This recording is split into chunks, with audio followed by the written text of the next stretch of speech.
अब हम बात करते हैं बेडरूम की स्टैंडर्ड डायमेंशंस और गाइडलाइंस के बारे में। तो बेडरूम के पहले बेसिक फंक्शंस को समझते हैं। बेडरूम एक ऐसा स्पेस है जहां पे कि आप जो है कोजीनेस आपको फील होनी चाहिए, रिलैक्सेशन आपको मिलना चाहिए, क्योंकि बेडरूम में आप जाते ही तभी जब आपको रेस्ट करना होता है। तो सबसे पहले तो पॉइंट है कि आपका जो बेडरूम है वो ओवर फर्निश्ड नहीं होना चाहिए। फिर सेकंड, आपका रूम में जो आपका बेड का जो साइज है ना, वो आपके रूम का जो भी प्रपोर्शन बन रहा है उसी प्रपोर्शन के हिसाब से आपके बेड का साइज होना चाहिए। और देखिए, अगर आप न्यूली होम बना रहे हैं तो उसमें जो भी प्लान आपका आर्किटेक्ट शो करता है तो उसमें प्रपोर्शन के हिसाब से आपके जो बेड्स होते हैं, मतलब बेडरूम का जो भी उसमें जो भी बेड्स होते हैं तो उसमें वो प्लेस करके देता है, तो आपको प्रपोर्शन का एक तो आइडिया लग ही जाता है। और बहुत सारे ऐसे भी डिजाइनर्स हैं जो कि अनएक्सपीरियंस है, तो वो क्या करते हैं कि प्रपोर्शन वाइज नहीं बनाते। तो उसमें क्या होता है कि मान लिया बेडरूम का जो भी उन्होंने बनाया तो उसमें आपका नॉर्मल जो है बेडरूम में जो है वो बेड को ऐसे ही प्लेस कर देते हैं। जब एक्चुअल में बनता है और वहां पे बेड को प्लेस कर जाता है तो वो उस तरीके से जो है वो स्पेस नहीं निकल पाता, क्योंकि प्रपोर्शन में नहीं बना होता। तो ये भी एक मेन पॉइंट है जो कि आपको ध्यान रखना चाहिए। तो बेडरूम में लाइक आपके जैसे लैंप है, तो लैंप की पोजीशनिंग आपकी कितनी हाइट पे होनी चाहिए, आपकी जो बेड साइड की जो टेबल्स होती है उसकी कितनी हाइट होनी चाहिए, आपके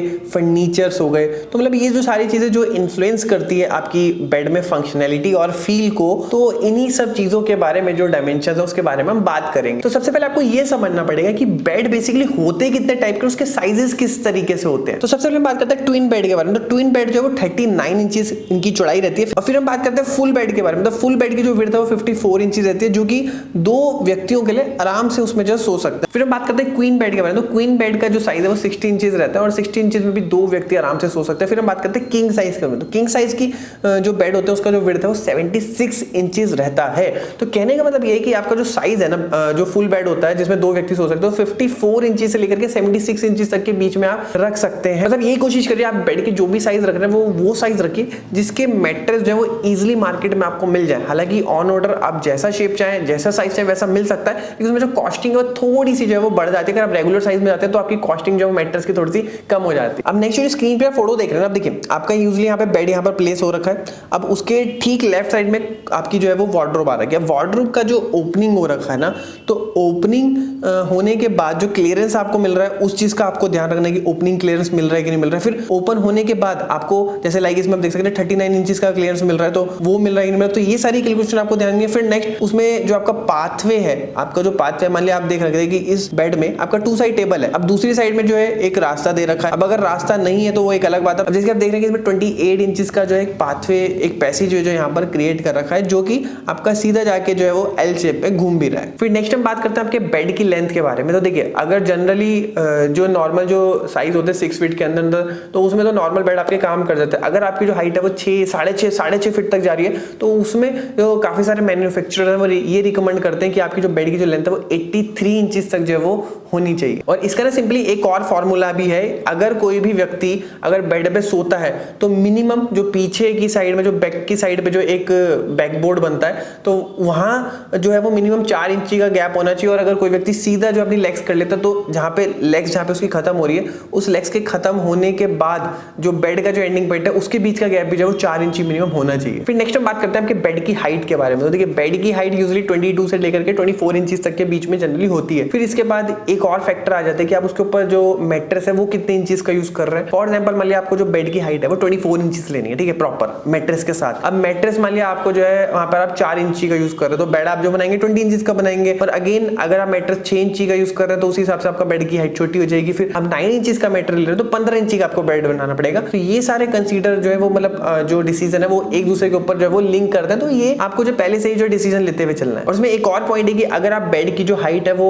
18 से 20 इंचेस लेते हैं तो ये एक ऐसी हाइट होती है कि मतलब आप इसमें मान लिया सीटिंग भी जो है कर सकते हैं। मतलब आपने देखा होगा कि ऐसे बेड होते हैं जिसमें चारों तरफ जो एक पट्टा टाइप बनता है, मतलब उसमें बैठ भी सकते हैं। तो अगर इस तरीके का डिजाइन बनाना है तो 18 से 20 इंचेस आप लेकर के चलिए, क्योंकि ऐसा हाइट है जिसमें कि कोई व्यक्ति आराम से बैठना चाहे तो बैठ भी सकता है, क्योंकि इससे ज्यादा हाइट होगी तो बैठने में फिर इश्यूज आते हैं। फिर इसके बाद ना कॉन्टिनेंटल बेड्स आते हैं। तो जैसे कि स्क्रीन पे आप देख रहे हैं तो दिखने में कुछ इस तरीके से होता है, तो इनकी जो हाइट होती है वो और ज्यादा होती है, वो 30 इंचेस तक जो इनकी हाइट रहती है। लेकिन 30 इंचेस में इसमें जो लेग्स और जो मैट्रेस है वो इंक्लूड रहते हैं। और फिर इसके साथ साथ ही कुछ ऐसे पॉइंट्स होते हैं, लाइक आपके छोटा बेबी है तो उसके साथ आप जो एक छोटा सा बेड कुछ इस तरीके से क्रिएट कर सकते हैं जिसमें कि बेबी जो वो ना गिरे वहां पर। अगर गिरे तो उनको एक प्रॉपर कुशनिंग मिल जाए। तो ये सेफ्टी मार्जिन के हिसाब से भी आप जो है वहां पर डिजाइनिंग में प्ले कर सकते हैं। फिर हम बात करते हैं बेडरूम में लाइटिंग के बारे में। तो लाइटिंग में कुछ ऐसा नहीं है, बस आपको मेन जो पॉइंट्स है उसके बारे में आपको ध्यान रखना चाहिए कि ग्लेयर और ये सब चीजें। और जो सेकंड जो सबसे इंपॉर्टेंट है कि आपको रीडिंग का पॉइंट ऑफ व्यू जो आपको कंसीडर करते चले। लाइक आपका रीडिंग आप मान लिया कर रहे हैं तो बैठ के कर रहे हैं, तो लाइटिंग किस तरीके से जो है आपकी बुक के ऊपर पढ़ने वाली है। अगर आप लेट के पढ़ रहे हैं कुछ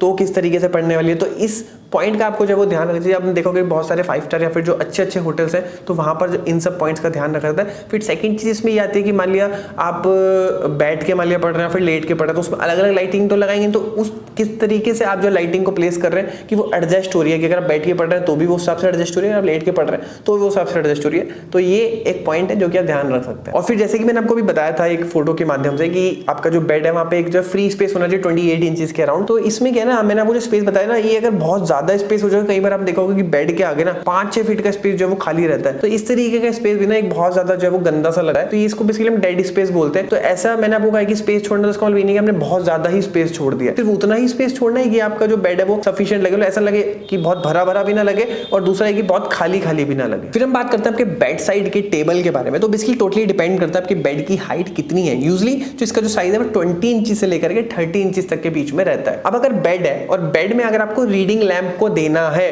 तो इसका ना एक सिंपल सा एक थंब रूल है, जो कि एक इंटीरियर आर्किटेक्ट है जिनका नाम है कैरिन एस्पिनोसा, जिन्होंने एक बहुत ही क्लेवर फॉर्मूला दिया था इस चीज को डिजाइन करने के लिए। तो इनके फॉर्मूले के अकॉर्डिंग जैसे कि आप फोटो में देख रहे हैं ना, तो सिंपली जो भी आपका मैट्रेस है ना, तो मैट्रेस के आप हॉरिजेंटली पहले आप 8 इंचेस जहां पे मतलब मैट्रेस आपको खत्म हो रहा है वहां से हॉरिजेंटली आप 8 इंचेस मेजर करिए, फिर वहां से जस्ट 90 डिग्री आपको जो है आपको वर्टिकली 24 इंचेस जो है वो लेना है, और फिर जो भी पॉइंट आएगा वहां पर जो है आपका जो है वो लैंप आना चाहिए। तो ये बहुत ही स्मार्ट और क्लेवर फॉर्मूला है जो कि इन्होंने दिया था, जो कि मैंने आपको बता दिया, तो आप भी जो इसका यूज कर सकते हैं। फिर जब आप बेड को बनवा रहे हैं या फिर बेड को कहीं से ऑर्डर कर रहे हैं ना, तो आपको एक पॉइंट का ध्यान और रखना है कि आपका जो भी बेड का साइज है ना, मतलब जो मैट्रेस है, मैट्रेस से लगभग 1 इंच के आसपास जो है तीनों चारों तरफ से जो है वो स्पेस जो आपका एक्स्ट्रा होना चाहिए। और वो इसलिए होना चाहिए क्योंकि आपका बेड फ्रेम भी आएगा, वहां पे अपहोल्स्टर्ड भी आएंगे, तो इन सब के लिए जो आपको 1 इंच का मार्जिन लेके चलना है। और फिर अगर आप बंक बेड को डिजाइन कर रहे हैं ना, अब जैसे मान लिया आपके छोटे बच्चे, अब आप बंक बेड को डिजाइन कर रहे हैं, अब उसकी जो हाइट है, मतलब जो टॉप लेवल पे जो बेड आ रहे हैं और जो नीचे जो बेड आ रहे हैं, उसकी जो हाइट है वो इस तरीके से रहे कि जो भी बच्चा वहां पर सोने जाए तो उसका सर जो है वो टकराए ना। और ये जो पॉइंट है, जब भी आप बंक बेड को बनाते हैं तो ऑब्वियसली बात है कि बच्चा आपके टीनेजर या फिर छोटे, तो आपको इस पॉइंट को भी कंसीडर करते हुए चलना चाहिए कि आपके जो बच्चे हैं वो बड़े भी होंगे,